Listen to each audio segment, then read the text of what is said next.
قل هذه سبيلي أدعو إلى الله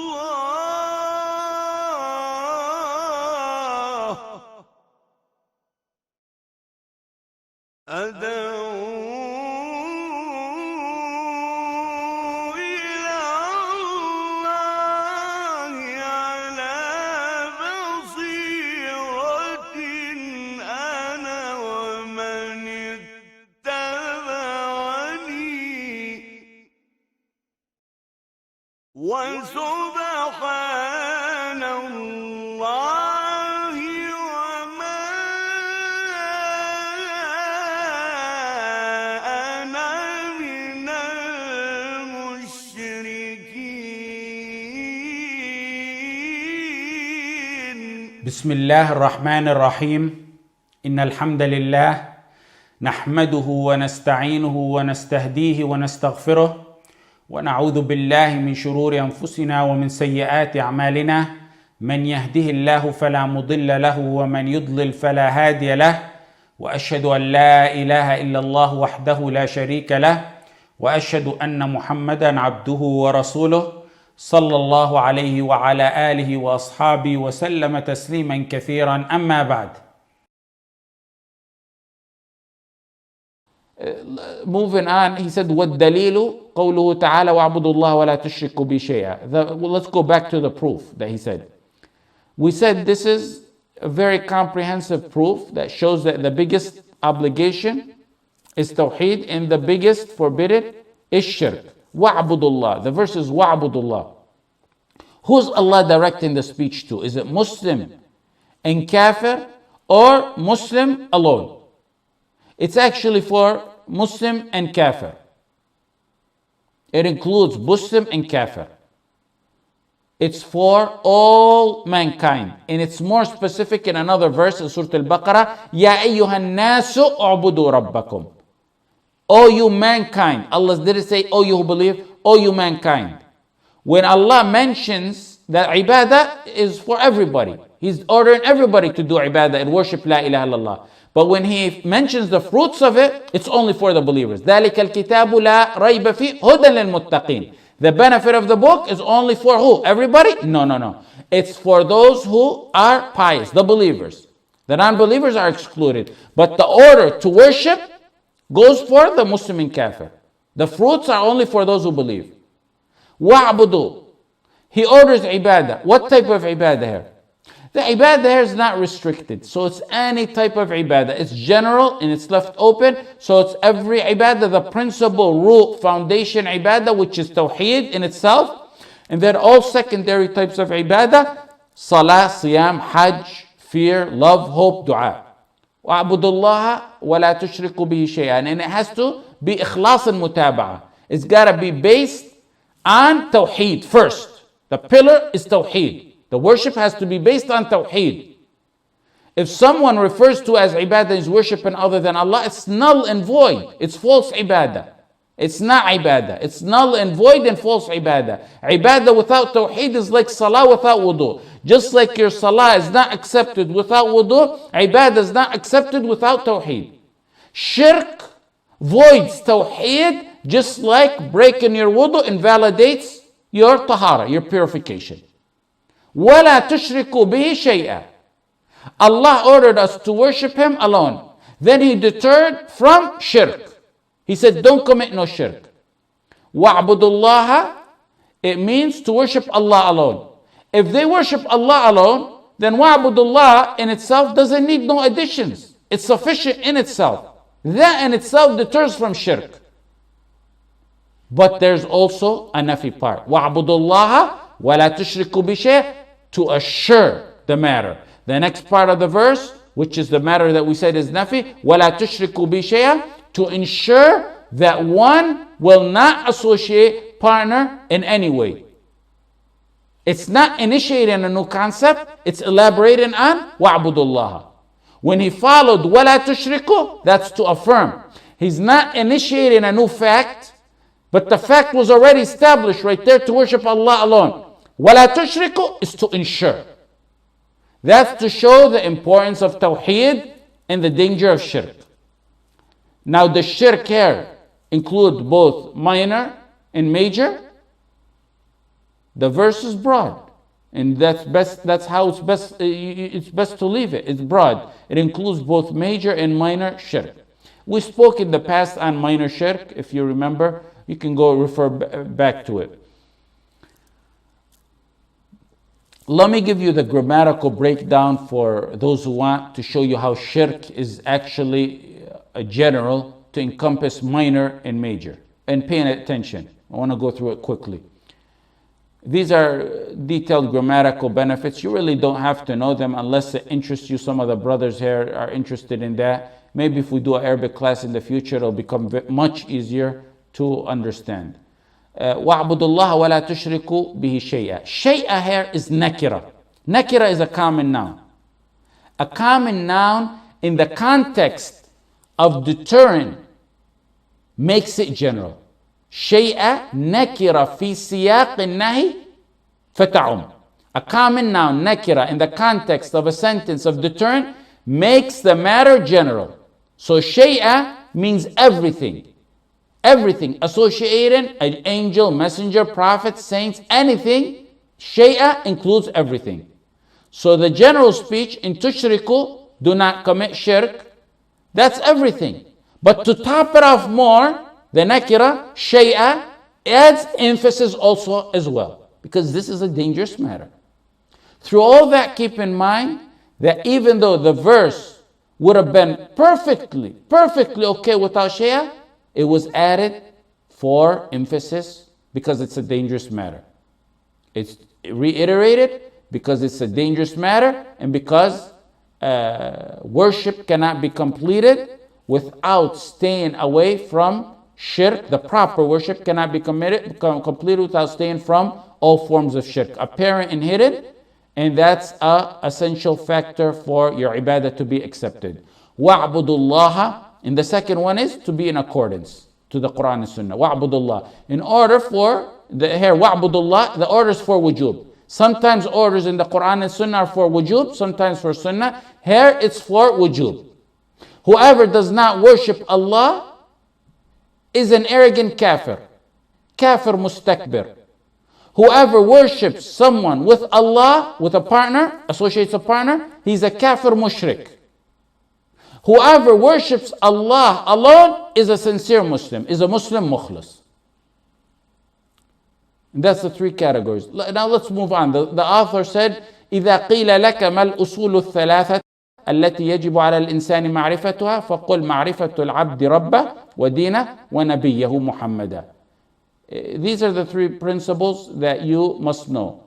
If you're asked what are the matters, إذا قيل لك, if you're told what's the three principles, التي يجب على الإنسان معرفتها, that every human is obligated to know, فقل معرفة العبد ربه, know your Lord, your religion, and your prophet. And as you can see, this is the core, this is the heart of the book. What we took so far in this chapter, early on when I said we started chapter 3, that's just the introduction to the heart of the book, which is the main part. What are the three principles in Arabic? It's called usul. That's what the book is named after. Usul means something which other things are built or founded or based on. Aslu shajara, the trunk of a tree where branches spring from. Aslul jidar, the wall, the foundation of it is aslu. Well, the author introduced this part of the book in a question form. He said, and if you are asked. And why did he do it like that? Which he didn't do in the past 2 chapters. Because it's important, of course, and you wanted to draw attention like that. And it's a tactic used by writers, scholars, and ulama, the question and answer format. It's a change. It's a good style. It draws attention, gets your attention, instead of the systematical laying out of information that's used by many educators. So that's a good way to draw attention. I believe, however, The author initiated this portion of the booklet in a question and answer like format, unlike the previous 2 chapters where he could have said, and the 3 principles are, and he would have went ahead with it. The reason I believe he did that is possibly because these 3 questions, these 3 principles, are the ones you're going to be asked about it. So it suits it that he brought it in a question form. Everyone's going to be asked about it. Every human being is going to be asked. Every jinn is going to be asked about it. And the answer is what will make the determination if one is rich or happy. When you're asked about them in the grave, it's in a Q&A form. It's in a Q&A style. So it's very thoughtful to start this section off by making it a question. Starting the chapter like that, or this section like that. So everyone needs to know these questions. Learned, illiterate, doesn't matter. Educated, layman. Happiness and failure in both worlds depends on these principles. يثبت الله الذين آمنوا بالقول الثابت في الحياة الدنيا وفي الآخرة ويضل الله الظالمين ويفعل الله ما يشاء. The verse we took earlier. These are the questions that your Tawheed is based on. Memorizing them, anyone can memorize them. We would have only had to do 5 minutes in the first class and we would have been done if that was all Tawheed. Memorizing these questions is part of it. Applying them, living by them, and dying by them, that's the Tawheed that we want. That's the kind of Tawheed we want. That's why the author didn't just say here, say there's these 3 principles. He gave a strong introduction before he mentioned the 3 principles. Remember we talked about Hanifiyya Millat Ibrahim and the importance of the just earlier today, how important Tawheed is and how dangerous Shirk is. If you get nothing, like I said, out of Tawheed except that you say it on your deathbed, La ilaha illallah, then you've succeeded. You've got a lot, you've got all you needed. That's the biggest change right there. And if you live by it and you die by it, and you go and pass over the first hurdle in this life, the first hurdle is the grave of the life after. The first hurdle, إن القبر أول منزل من منازل الآخرة فإن نجا منه فما بعده أيسر منه وإن لم ينجو منه فما بعده أشد منه. In Sunan al-Tirmidhi, the grave is the first hurdle or the first stage of the hereafter. Whoever saved from it, whatever comes after will be easier. But if he's not saved from it, whatever comes after is going to even be worse. So you pass the first hurdle in this life when you said La ilaha illallah on your deathbed, inshallah we all say it. Now the second hurdle, which is in the first stage of the life after. The Prophet ﷺ said, I've never seen a scene, but the grave is more frightening than it. The grave. Tawheed is your way out of it. Tawheed is your means to get through it. Tawheed, and namely these 3 questions. In the grave, these 3 questions in the grave, these 3 questions are like the relationship between a heart and a body as pertaining to your life in the grave, the life of the barzakh. Just like the status of a well-being of the body depends on a healthy heart, كالعلاقة بين القلب والجسد, the status and well-being of the life after depends on what happens in the grave with those questions. If it's good, the questions, if you pass, whatever's after is better. And if not, وَالْعِيَاذُ بِاللَّهِ, whatever's after is worse. When the most cherished, loved ones put the dirt over the deceased hears the footsteps of those walking away, and 2 angels come and they sit him and ask him. And at this point, your means of rescue in the stomach of the earth, lonely, in the grave, under the dirt, is Tawheed. What you did in Tawheed. After the soul's restored to the body, the fearsome, the scary angels, Munkar and Nakir, they come for interrogation. They sit someone up and they ask him, who's your Lord? The believing soul will say, my Lord is Allah. What's your religion? And this is Usoor At-Thalaatha. What's your religion? My religion is Islam. Who is the man who was set amongst you? And it's Muhammad sallallahu alayhi wasallam. Quickly goes over him. He studied Tawheed. He lived by Tawheed. He died by Tawheed. That's the first stage. If he's healthy in that stage, then that's it. After that, it's going to be better. Then they will ask him, how did you get this knowledge? What was the source of your knowledge? And he will reply, I have read Allah's book, I believed in it, and I declared it to be true. That portion of the hadith is in Sahih Bukhari. Now, if he's among the evil ones, وَالْعِيَاذُ بِاللَّهِ, who's your Lord? I don't know. Allah, I don't know. What's your religion? I don't know. نسأل الله السلامة. What about the messenger? Sallallahu alayhi wasallam. I don't know. Now, no, he doesn't know. But look what he says. He says, I don't know. But I used to say what the people used to say. I used to say what people used to say. And it will be told to him, you didn't know, nor did you take the guidance, meaning the guidance of the Quran. The people who pass will be told, look at your place in hellfire.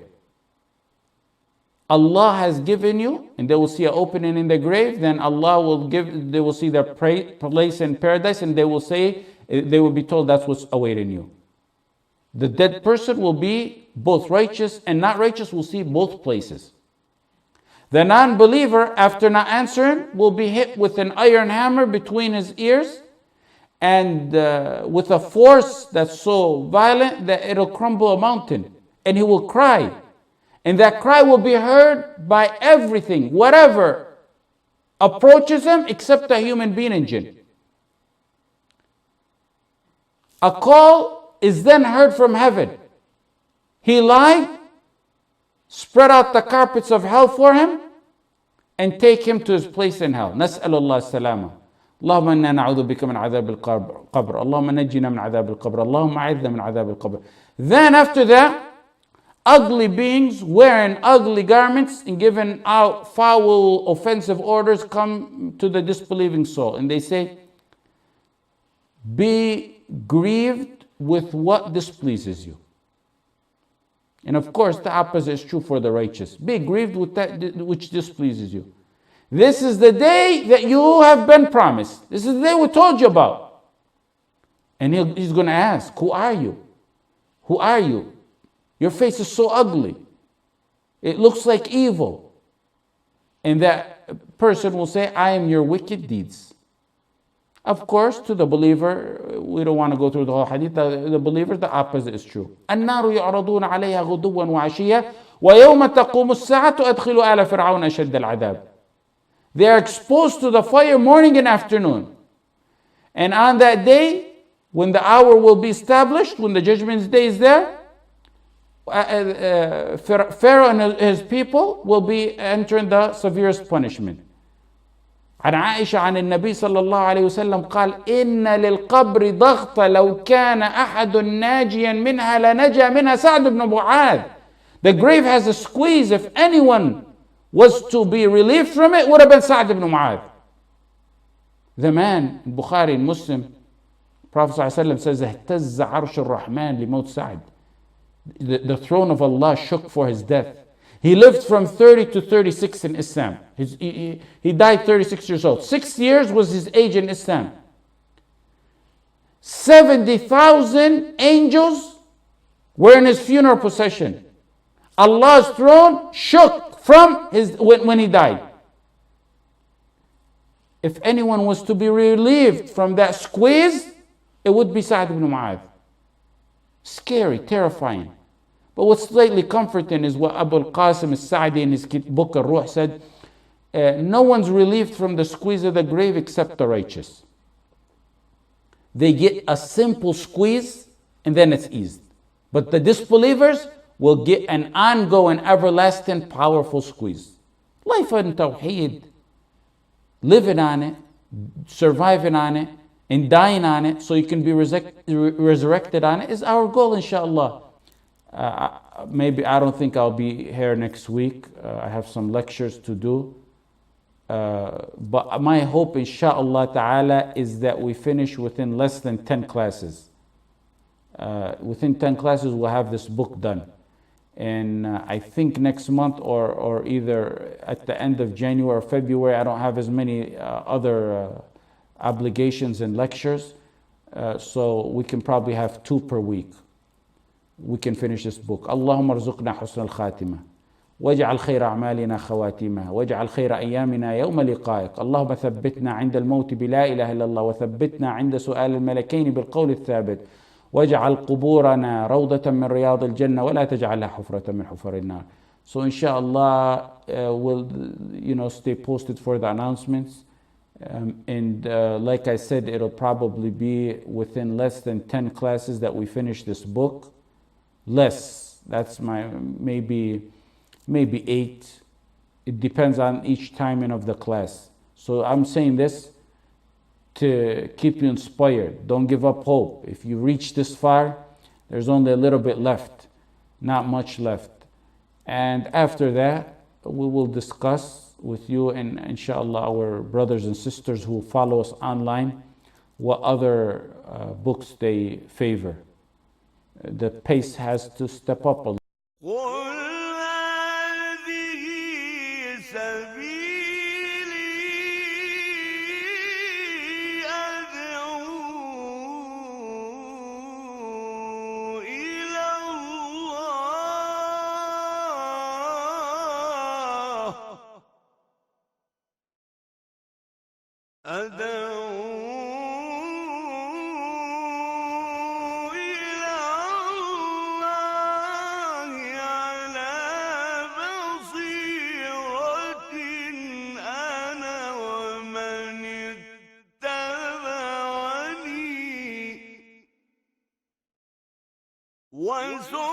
وسبحان الله وما أنا من المشركين. بسم الله الرحمن الرحيم. إن الحمد لله نحمده ونستعينه ونستهديه ونستغفره ونعوذ بالله من شرور أنفسنا ومن سيئات أعمالنا من يهده الله فلا مضل له ومن يضلل فلا هادي له وأشهد أن لا إله إلا الله وحده لا شريك له وأشهد أن محمدا عبده ورسوله صلى الله عليه وعلى آله وأصحابه وسلم تسليما كثيرا. أما بعد. This is our 27th class on Usoor At-Thalaatha, and alhamdulillah that I got this far. And we're still on the 3rd chapter, the core chapter, we said, the main part of the book. And the sentence we left off at, وَأَعْظَمُ مَا أَمَرَ اللَّهُ بِهِ التَّوْحِيدُ وَهُوَ إِفْرَادُ اللَّهِ بِالْعِبَادَةِ. And the greatest of all that Allah commanded is Tawheed. Tawheed, to single Allah out with worship. To believe in His unity, which entails offering all worship to Allah subhanahu wa ta'ala and only to Allah. The proof is that this is the greatest matter is all throughout the Quran. However, the verse the author used and chose is a very wise choice. And we'll see why and how. The verse that he chose for proof is وَاعْبُدُوا اللَّهَ وَلَا تُشْرِكُوا بِهِ شَيْئًا. Worship Allah and join none with His worship. وَبِالْوَالِدَيْنِ إِحْسَانًا. So the first matter Allah orders is Tawheed and to stay away from shirk. Second, وَبِالْوَالِدَيْنِ إِحْسَانًا وَبِذِي الْقُرْبَى, and to do good to the parents and kinsfolk. وَالْيَتَامَى وَالْمَسَاكِينَ. The orphans and the masakin are what's considered poor.